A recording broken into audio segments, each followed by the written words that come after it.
happiness, contentment, compassion, fulfillment. confidence. Are these part of your home in the heart? If they maybe need added on or restored, then maybe you're a fix-me-upper.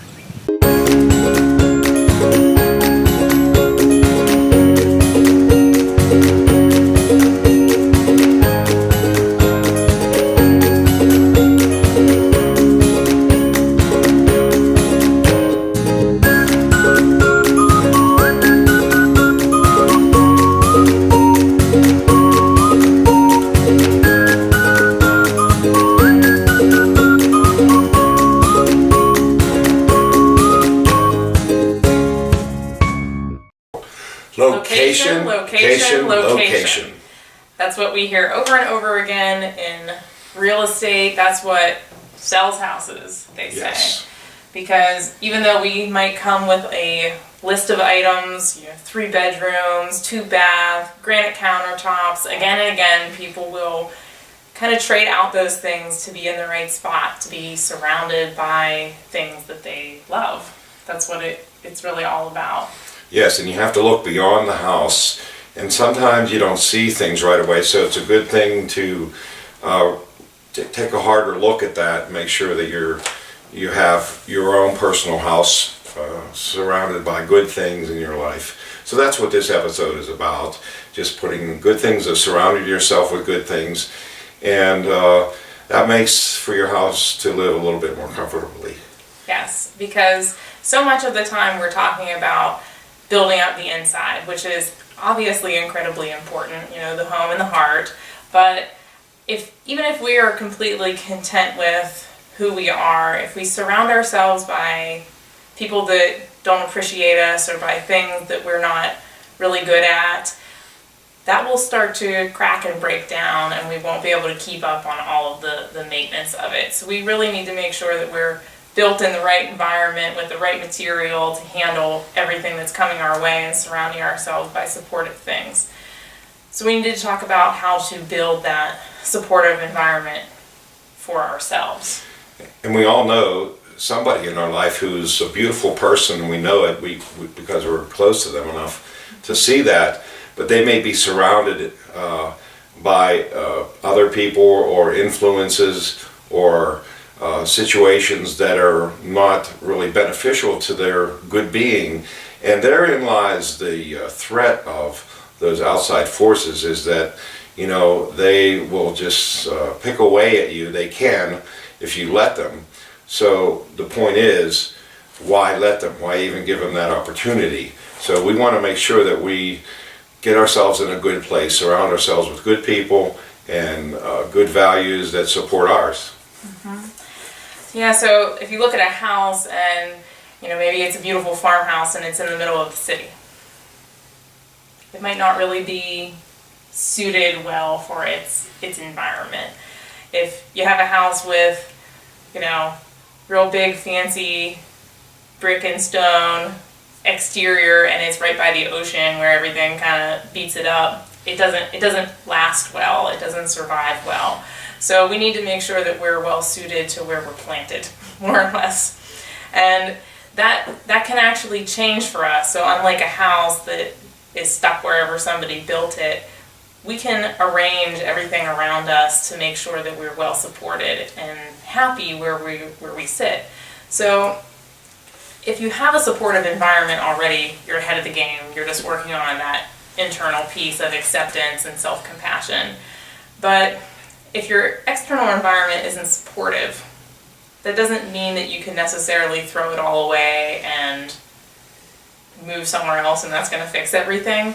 We want to make sure that we know how to build a supportive environment using what you already have. And we have a couple steps to be able to do that. So we, as listing them off, have to validate ourselves, validate others, do things that we're good at, know how to ask for help, and then eliminate things in our life that really can't ever be supportive. So if we take a little closer look at that, what does validation mean?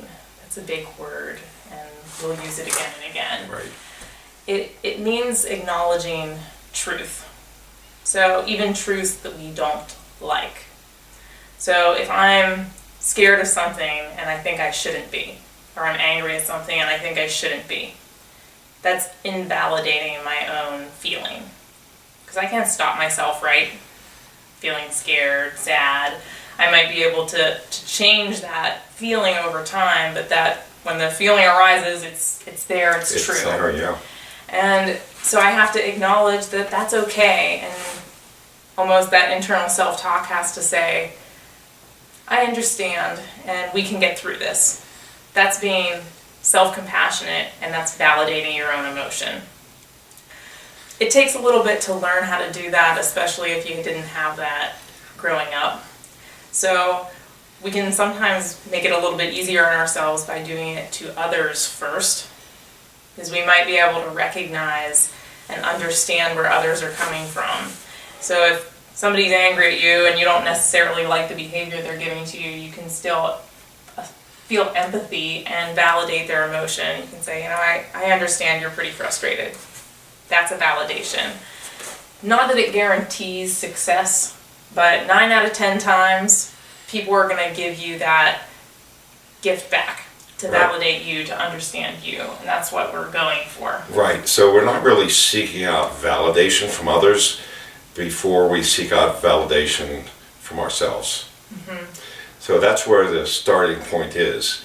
And if you are able to do that, then you can be rewarded with validation from others. Mm-hmm. And you don't seek it because you know that they might have the same problem and may have the same thing that they have to overcome. Mm-hmm. So you have to allow a little bit of wiggle room for that. Mm-hmm. Yeah, and so absolutely what you said, that you have to validate yourself, because if you don't believe that your emotion is just and appropriate, then why would we ask anybody else to? So that's where the next step kind of comes in, is putting your best foot forward, giving people the opportunity to appreciate and support and validate you by doing things, acknowledging the pride in the things that you do, and doing things that you're good at, right? So if you keep doing things and asking for appreciation for them when really you should be asking for forgiveness and you're not getting what you want, mm-hmm. we might need to change the things that we're doing. Yes, and don't try to justify what you are doing and what you believe in by getting validation from others. So that's kind of like the cart before the horse.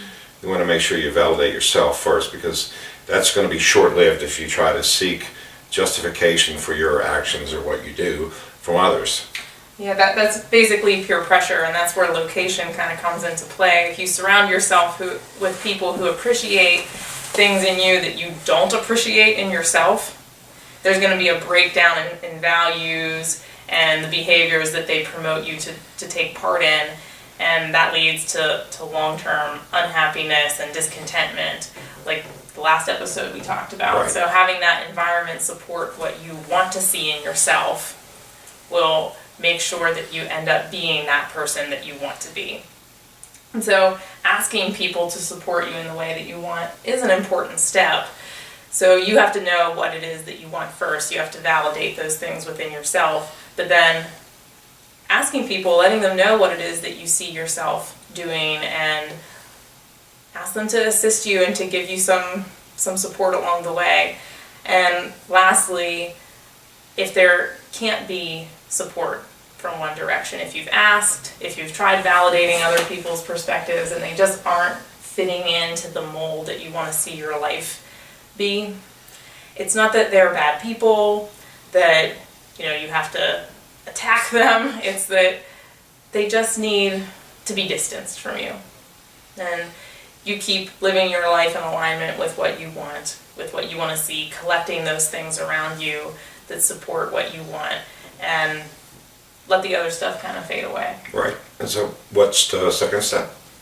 So we validate ourselves first, then we validate others, mm-hmm. so that we can get that back and forth. Then we do things that we're good at, that we can appreciate in ourselves, so that it makes it easier for other people to appreciate us. Good. Then we ask for support, and lastly, if we can't get support from one direction, we just start moving away from that. We distance ourselves from things that can't be supportive anymore. Those are real life solutions that we can all practice at any time. So don't feel like you or don't have the answers because, well, we've just given them to you. This is something you have to try to remember. If you need to write them down, that's okay too. Just write them down and say, oh yeah, this is what I can do to soften the situation, and don't be afraid to do it. Have confidence in these things because they do work. They really do. And keep working on that remodel because we're kind of giving you all of these instructions and you're doing the work. So remember, as it gets tough at times, the home in the heart is the most rewarding renovation. I'm Sasha. And I'm James. Thank you for joining us in another episode of Fix Me Upper. If you liked what you saw, please share it. And if you took any of our advice, give us some before and after. We'd love to hear from you. Send us a letter or send us a video.